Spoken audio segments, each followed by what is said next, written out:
question is from Joe, also from Discord.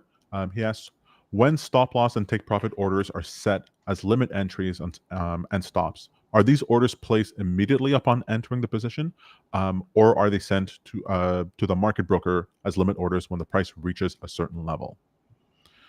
Okay, let me unpack this one a little bit. So stop loss and take profit orders, if they are sent separately, they would not, of course, be executed at the same exact time.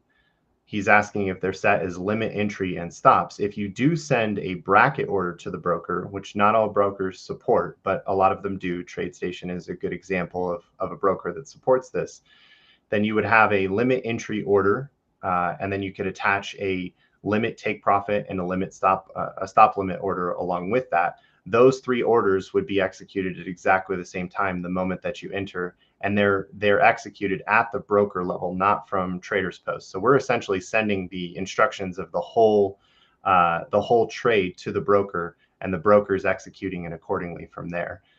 In the event that the broker doesn't support bracket orders, then you can enter your position and then follow up with a take profit and stop loss order or a trailing stop or whatever you prefer with a recent change that we just made. This is going live over this weekend, I believe, where we allow you to modify orders after the fact. So you in theory could send an entry and then follow that up with your take profit or stop loss. If you're just sending a limit order, of course, that would be your take profit. That's something you can send after the fact.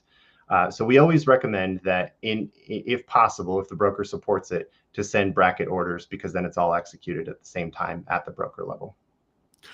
If the broker does not support bracket orders, and the trailing stop or stop loss is sent at the same time as the entry, what will happen to that? Will that show up as an error in the system, or will it just ignore that parameter? So we talk about this a lot internally. It's what we refer to as a race condition.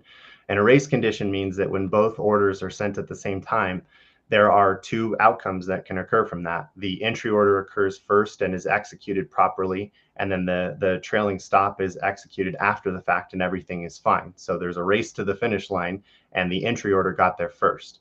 But if you were to send, if it happened in reverse and the trailing stop gets requested first and you have no open position, then that order is going to get rejected. Then you're going to send the entry order, and that's going to be accepted. And so now you're sitting here exposed without your trailing stop as expected.